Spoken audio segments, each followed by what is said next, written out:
Hello, my name is Sam Feltham, the Director of the Public Health Collaboration, and welcome to our 2021 virtual conference. It's been a difficult year to say the least, but I just wanted to start off by saying thank you to all of our ambassadors, members, patrons and Scientific Advisory Board members for all of your support through these difficult times.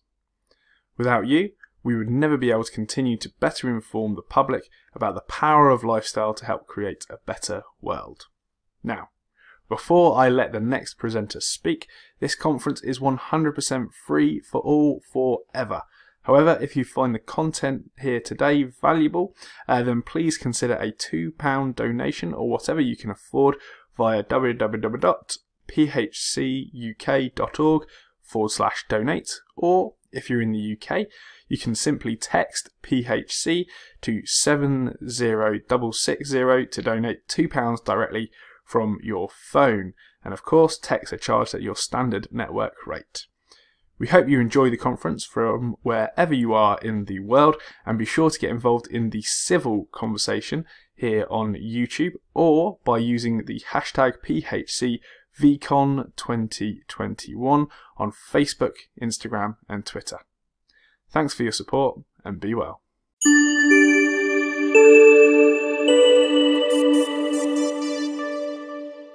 G'day, I'm Dr. Paul Mason. Have you ever wondered why doctors give bad nutritional advice? Well, part of the problem is that by and large, doctors get next to nothing in terms of nutrition training. Fortunately, many doctors recognise this blind spot and set out to educate themselves. Unfortunately, many of those who do educate themselves feel pressured to avoid sharing their newly gained knowledge with patients, as it is often in conflict with dietary guidelines. And they'd rather not have to worry about any potential blowback for giving unconventional advice. And so, patients keep on getting the same old, outdated nutritional advice. And the same pressures that mean doctors often don't provide their patients with the best nutritional advice that they could also influences their prescribing habits, where doctors may feel pressured to prescribe medications in situations they wouldn't if it were, say, to a family member. Never mind the creed, first do no harm. Last year, I received this email from a doctor, and she was feeling pressured to prescribe statins to all of her diabetic patients. Her medical group was reviewing her prescribing habits to make sure that each and every one of her diabetic patients was on a statin, as per the guidelines. But she wasn't sure if prescribing statins to diabetics was necessarily a good idea. So she went looking for the evidence herself. Actual scientific papers that would answer the question of whether every diabetic patient should be taking a cholesterol-lowering statin drug. And she came across this, an expert review paper which strongly promoted statin prescribing for diabetic patients. And there was no two ways about it. Statins were unambiguously recommended. Basically, it was claimed that taking statins would help diabetic patients live longer. And 6 references were cited in support of a statement which indicated statin use in diabetics would reduce the chance of dying. So I went and looked up each of these 6 references to see if they did indeed support the claim that statins reduce the chance of dying in diabetic patients. The first reference fell down at the first hurdle. It didn't actually provide any data on mortality. And while the second study did report on mortality, the findings didn't reach statistical significance. Basically, the finding could be explained by random chance. And this was also true of the next 2 studies, neither of which had findings likely to be due to anything other than chance. And like the first 2 studies, the last 2 studies referenced here didn't actually measure mortality as a function of statin use. Basically, the claim that statin use in diabetics can reduce mortality is completely and utterly unsubstantiated by these references. Which should beg the question, how on earth did this expert review paper ever get through the peer review process? A process which should ensure published articles such as this can be trusted to tell the truth. And understand that statin drugs may cause particular issues for blood sugar control. Not only did the Women's Health Initiative study find that statin use was associated with a 48% increased risk of diabetes, But statins also worsen sugar control in those already diagnosed. Indeed, even the official prescribing information available on this drug manufacturer's website warns that statins not only increase blood glucose levels, but they also increase the likelihood of being diagnosed as a diabetic in the first place. And so, the expert review paper recommending statins to diabetic patients illustrates a major problem in medicine today: reliance on experts.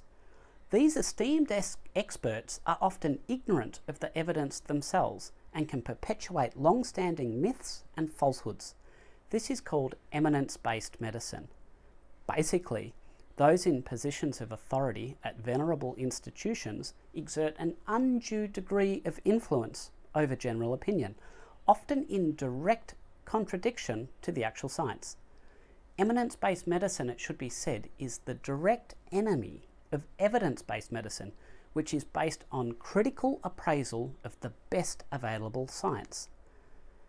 Now, coming back to the email, this doctor was clearly trying to do the right thing. She knew enough to not necessarily trust expert opinion or guidelines.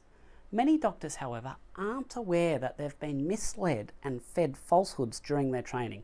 The fact is, even in 2021, most doctors still believe, hook, line and sinker, the nutritional falsehoods that they've been taught in medical school. I saw this myself when I gave a group of junior doctors a short test on nutrition, and they were outscored by my receptionist. And if this reflects the nutritional knowledge level of the average doctor, what hope is there for the general public? They might, for instance, be guided in their food choices by the food star system, not understanding that it is an absolute joke which is being gamed by industry. Take this cereal, which contains 17% sugar and still scored 5 stars, while this naturally cured salmon contains only salmon and salt, and it scores just 1.5 stars. When this is the kind of messaging we have, is it any wonder people make bad food choices? And just as the public can be misled by the food star system, doctors can be deceived by a lack of openness and transparency in the reporting of data. You may be familiar with the Women's Health Initiative study published in 2006. This massive study of over 48,000 females cost $700 million US. It was designed to definitively determine whether or not low-fat diets benefited health.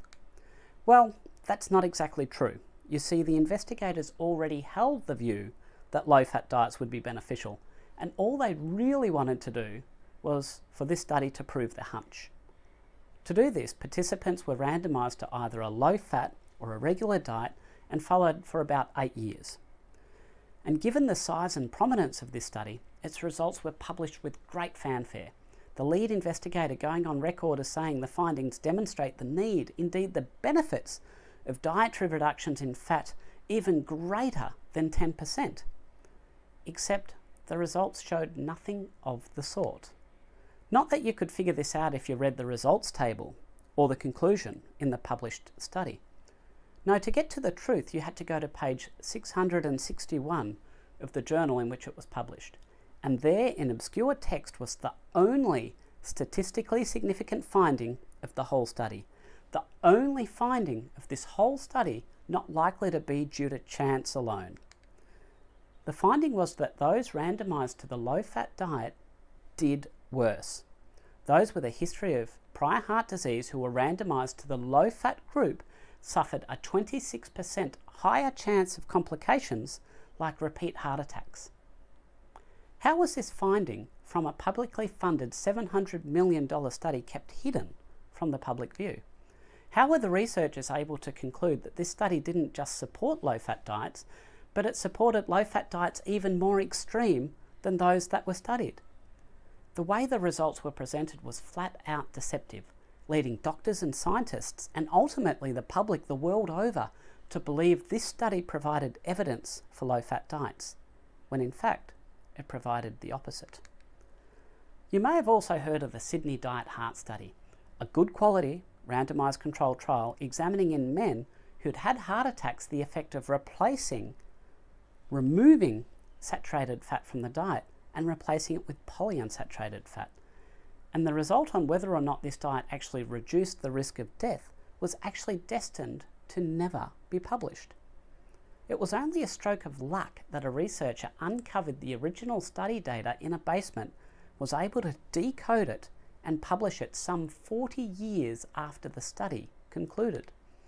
And so, in 2013, the results of the Sydney Diet Heart Study were finally published in the British Medical Journal. The conclusion: reducing saturated fat in the diet and increasing polyunsaturated fat in the diet increased the risk of death in the study population by 62%. This is probably one of the most important bits of research you've never heard about, and truth be told, one you almost didn't find out about. Now, of course, evidence like this, which undermines the orthodox view on dietary fat, is not going to go unchallenged, and indeed it faced a barrage of criticism, most of it deceptive and irrelevant. The one argument that most often gets repeated is that the 62% increased risk of death was due to an increase in trans fat consumption.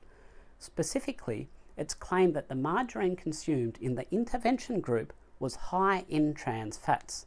And for all intents and purposes, this argument is the only justification that saturated fat-fearing zealots have for ignoring the harms of polyunsaturated seed oils as demonstrated by this study. This argument, however, is flawed. It comes down to the difference between hard and soft margarines. Hard margarines did indeed, back then, contain trans fats. However, the margarine used in this study was Miracle brand, a soft margarine, and clearly advertised as such.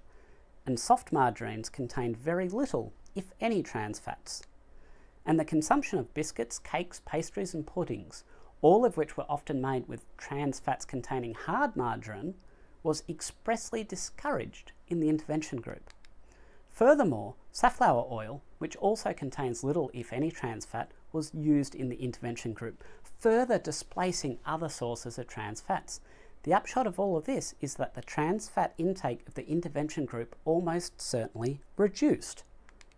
Which leaves us then with the uncomfortable truth that the increase in polyunsaturated oils in the diet, as recommended by current dietary guidelines, increased the chance of dying by 62%, all shown by a good quality, long-term, randomised controlled trial. And the Sydney Diet Heart Study is not the only randomised controlled trial showing the harms of replacing saturated fat with polyunsaturated oils. The Minnesota Coronary Survey, also completed in 1973, was a gold standard double-blinded randomised controlled trial on more than 9,000 men and women in which a high saturated fat diet was compared with a high polyunsaturated fat diet. And again, like the Sydney Diet Heart Study, the results were almost lost to history.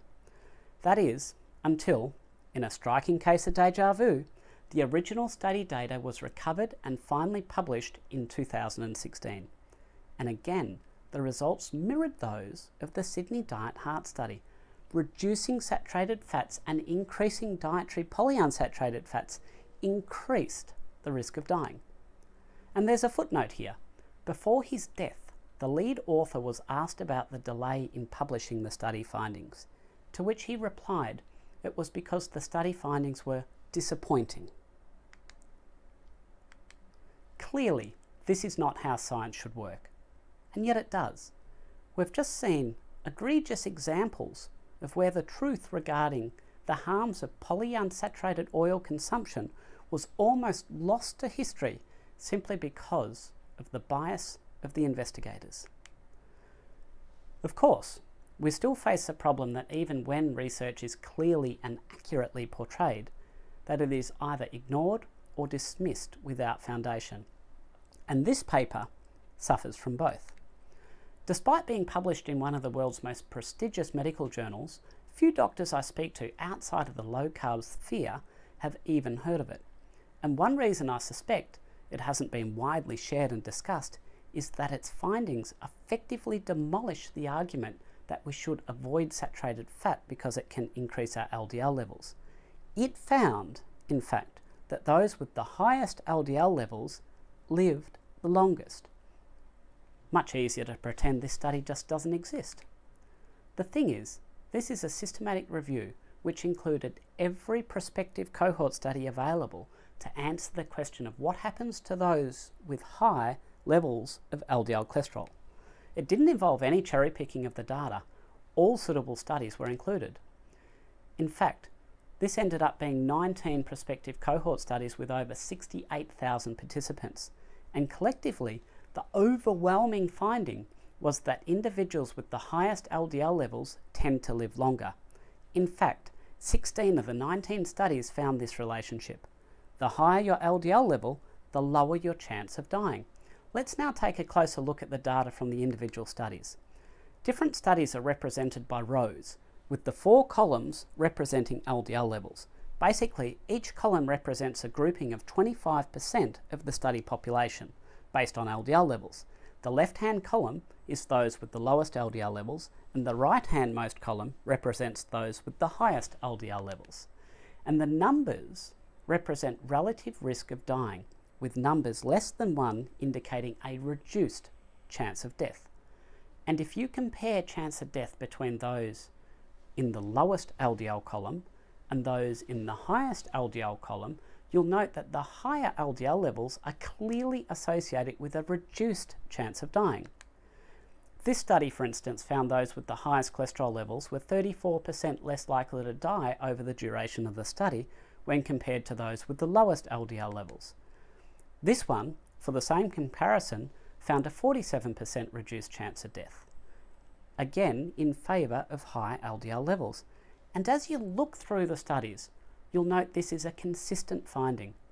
But still, some people reject this finding, claiming that reverse causality might be at play.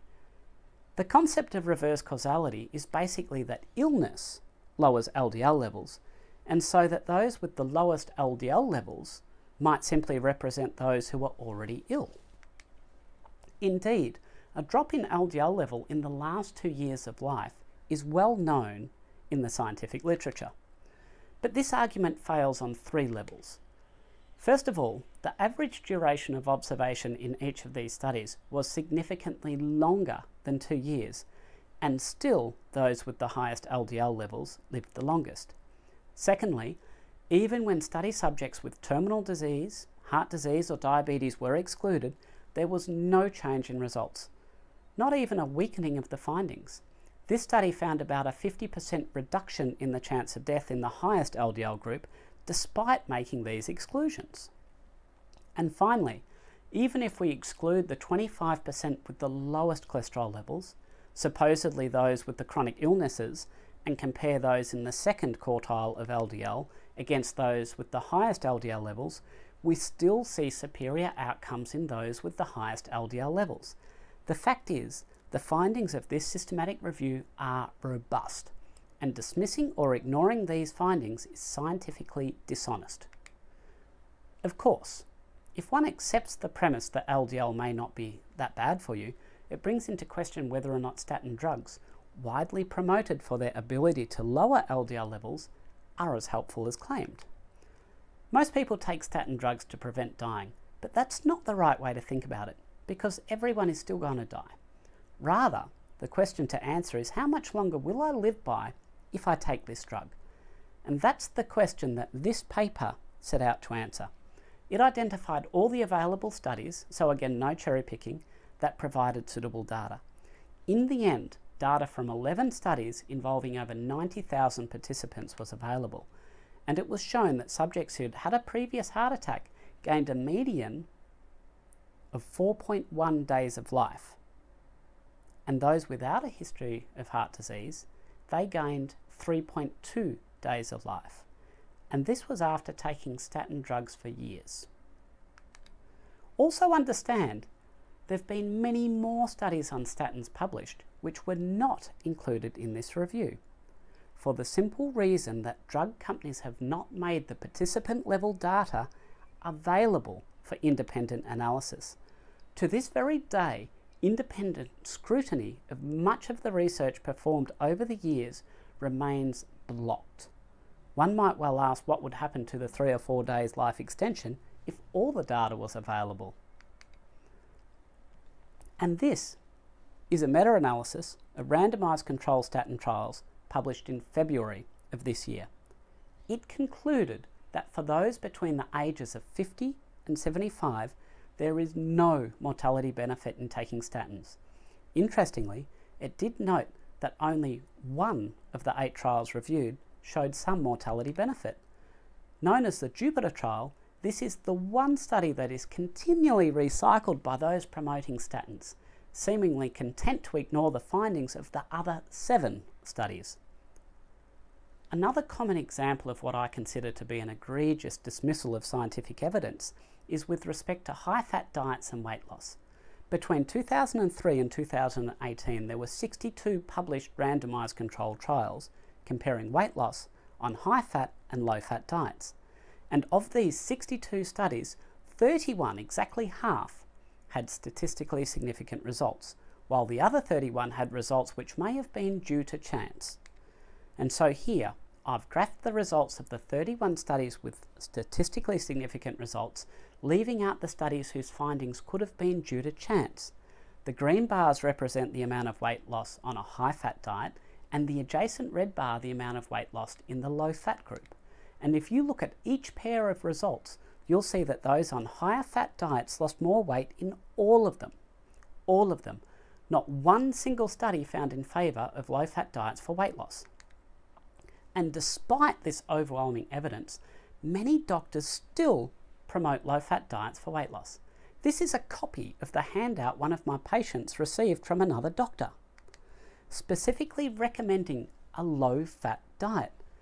When doctors ignore the science like this, it's no wonder we have an obesity epidemic. And some doctors can't even bring themselves to question their beliefs, even when they see patients heal themselves before them. I had a 71-year-old male patient who, amongst other things, had reversed diabetes, fixed his blood pressure, stopped 5 medications, and put his inflammatory bowel disease into remission, all with dietary change. You'd think his original diabetes doctor and endocrinologist would be happy. Well, in this letter to me, his doctor acknowledged that the resolution of his diabetes was likely due to his new low-carbohydrate diet, but then he proceeded to recommend he resume the exact type of high-carbohydrate diet the patient was on when he developed his multiple medical issues in the first place, despite the patient clearly telling his doctor that he had already tried that diet previously. And for good measure, the doctor recommended this diabetic patient take a statin, despite already having taken one with side effects. But there is now some light at the end of the tunnel. For example, the American College of Cardiology, once a bastion of anti-saturated fat dogma, has now shifted its opinion. In this recent review paper, it is acknowledged that the weight of evidence does not support restricting saturated fat. Indeed, it is explicitly recommended that dairy, meat, and eggs be freely consumed. And to understand the significance of this shift, you need to realise that 3 of the authors of this article were on the committee which produced the 2005 Dietary Guidelines for Americans, and that includes the chair of the committee. All we need now is for our guidelines and medical education to catch up, or at the very least, for doctors to begin to independently appraise the literature for themselves. Now, for health professionals who do understand the science but are afraid of recommending against the dietary guidelines, know one thing. On page 2 of the Australian Guidelines, it is explicitly stated that the guidelines only apply to those who are healthy, not to those with medical conditions which require specialised dietary advice. And I'm yet to meet a medical condition that could not be impacted by dietary advice. In effect, if you're providing nutritional advice to manage diabetes or obesity, the dietary guidelines do not apply. So, if you're confused by your doctor's advice, understand that doctors don't have a monopoly on knowledge. Indeed, my observation is that doctors are at least as likely as everybody else to demonstrate cognitive dissonance when faced with evidence that challenges their beliefs. Don't blindly trust so-called experts. We should no longer confuse eminence for evidence. Only evidence should guide the practice of medicine. Thank you.